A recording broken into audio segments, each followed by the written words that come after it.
اندھیرے میں ڈوبی ہوئی رات، چاند کی مدھم روشنی گاؤں کی گلیوں کو خالی اور ویران بنا رہی تھیں۔ سردی کی لہر اور ہواؤں کی سرگوشیاں کچھ عجیب سا احساس دلانے لگیں۔ ہر کوئی اپنی اپنی جگہ پر محسوس کرتا تھا، مگر ایک پراسرار حقیقت گاؤں والوں کو چپ چاپ ہضم کر رہی تھی۔ راشد، ایک نوجوان جو ہمیشہ حقیقت کے پیچھے جانے کا شوقین تھا، اس کی ماں نے اس کو اس وقت اس واقعے کی اہمیت بتائی جس نے اس کی جستجو بڑھا دی۔ آمنہ، ایک دلیر لڑکی جو کبھی بھی کسی چیز سے نہیں ڈرتی تھی، کہ والدین کی موت نے اسے مضبوط بنایا اور ہمیشہ دوسروں کی مدد کرتی تھی۔ کامران، راشد کا بہترین دوست جو ہمیشہ اس کی ہر مہم میں ساتھ دیتا تھا۔ اس کے والدین کی مالی مشکلات نے اسے زیادہ سنجیدہ اور ذمہ دار بنا دیا تھا۔ نائلہ، آمنہ کی دوست جو بہت حساس اور کمزور دل تھی، مگر اپنے دوستوں کے لیے کچھ بھی کر سکتی تھی۔ گاؤں میں ایک کے بعد ایک لڑکی غائب ہو رہی تھی۔ سب نے غور کیا کہ ہر بار آخری دفعہ وہ پرانے کنویں کے پاس دیکھی جاتی تھیں۔ لوگوں نے کنویں کو منحوس قرار دیا اور وہاں جانے سے ڈرتے تھے۔ یہ پرانا کنواں گاؤں کے سب سے پرانے مقامات میں سے ایک تھا۔ گاؤں کے بزرگوں کا کہنا تھا کہ صدیوں پہلے یہاں ایک خوبصورت لڑکی رہتی تھی جس کا نام زینب تھا۔ زینب کی خوبصورتی کی شہرت دور دور تک پھیل گئی تھی، مگر اس کی خوشیاں زیادہ دیر نہ چل سکیں۔ ایک رات زینب کو بے دردی سے مار دیا گیا اور اس کی لاش کو کنویں میں پھینک دیا گیا۔ زینب کی روح نے بدلہ لینے کی قسم کھائی اور وہ کنویں کے قریب آنے والوں کو اپنی طرف کھینچنے لگی۔ راشد نے اپنے دوستوں کے ساتھ زینب کی کہانی سنی اور فیصلہ کیا کہ وہ اس بدروح کی حقیقت کو سامنے لائیں گے۔ آمنہ نے اپنی بہادری کے ساتھ کہا، ہمیں زینب کی کہانی کو سمجھنا ہوگا تاکہ ہم اس کی روح کو سکون دے سکیں۔ کامران نے اپنے تجربے سے کہا، ہمیں احتیاط سے قدم اٹھانے ہوں گے، یہ راستہ بہت خطرناک ہو سکتا ہے۔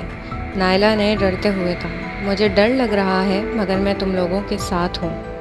دوستوں نے رات کے اندھیرے میں کنویں کی جانب سفر کرنا شروع کیا۔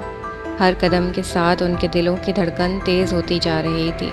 جب وہ کنویں کے قریب پہنچے تو ایک سرد ہوا نے ان کا استقبال کیا اور ماحول میں عجیب سی خاموشی چھا گئی۔ راشد نے کہا، یہاں کچھ تو ہے، ہمیں بہت احتیاط سے چلنا ہوگا۔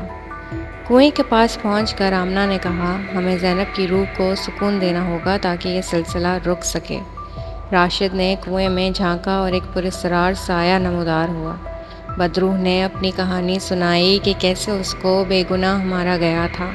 اس کی روح نے بدلہ لینے کے لیے یہاں قیام کیا۔ بدروح نے کہا، میرا نام زینب ہے، مجھے ایک بے گناہ مارا گیا اور میری روح کو سکون نہیں ملا۔ میں چاہتی ہوں کہ تم لوگ میرے قاتلوں کو سامنے لاؤ اور میری موت کا بدلہ لو۔ راشد نے کہا، ہم تمہاری مدد کریں گے، مگر ہمیں بتاؤ کہ ہمیں کرنا کیا ہوگا۔ بدروح نے انہیں بتایا کہ اس کے قاتل آج بھی زندہ ہیں اور گاؤں میں رہتے ہیں۔ راشد، آمنہ، کامران اور نائلہ نے فیصلہ کیا کہ وہ ان قاتلوں کو تلاش کریں گے اور زینب کی روح کو سکون دیں گے۔ مگر اچانک کنویں کے اندر سے ایک تیز چیخ سنائی دی اور سب کے سامنے اندھیرا چھا گیا۔ جب روشنی آئی تو راشد، آمنہ، کامران اور نائلہ غائب ہو چکے تھے۔ گاؤں میں پھر کبھی کسی نے ان کا نام نہیں سنا۔ کہانی کا اختتام ایسا تھا کہ گاؤں والے آج تک سوچتے ہیں کہ واقعی کیا ہوا تھا۔ کنویں کی بدروح کا بدلہ کب پورا ہوگا؟ یہ سوالات سننے والوں کو ہلنے نہیں دیتے اور وہ ہمیشہ اس پراسرار واقعے کے بارے میں سوچتے رہتے ہیں۔ اس کہانی کے بعد گاؤں میں کوئی بھی اس کنویں کے قریب جانے کی ہمت نہیں کرتا تھا۔ لوگوں نے ہمیشہ اس جگہ کو منحوس مانا اور اسے اپنے دلوں میں ہمیشہ کے لیے دفن کر دیا۔ گاؤں والوں کا کہنا ہے کہ آج بھی رات کے وقت اگر آپ کنویں کے قریب جائیں تو زینب کی چیخیں سنائی دیتی ہیں۔ یہ کہانی سن کر سننے والے اپنے دل میں ایک خوف محسوس کرتے ہیں اور سوچتے ہیں کہ واقعی زینب کی روح کو سکون ملا یا نہیں۔ راشد، آمنہ، کامران اور نائلہ کے غائب ہونے کے بعد کچھ نوجوانوں نے ان کی کہانی سن کر مزید تحقیق کرنے کی کوشش کی، مگر ہر بار جب کوئی کنویں کے قریب جانے کی کوشش کرتا تو وہ کسی نہ کسی خوفناک واقعے کا شکار ہو جاتا۔ گاؤں والے کہتے ہیں کہ زینب کی روح ابھی بھی بدلہ لینے کے لیے بے چین ہے اور وہ اس وقت تک چین سے نہیں بیٹھے گی جب تک اس کے قاتلوں کو سزا نہیں مل جاتی۔ یہ کہانی سنانے کا مقصد یہ ہے کہ لوگوں کو سمجھایا جا سکے کہ بدروحوں کا وجود حقیقت میں بھی ہو سکتا ہے۔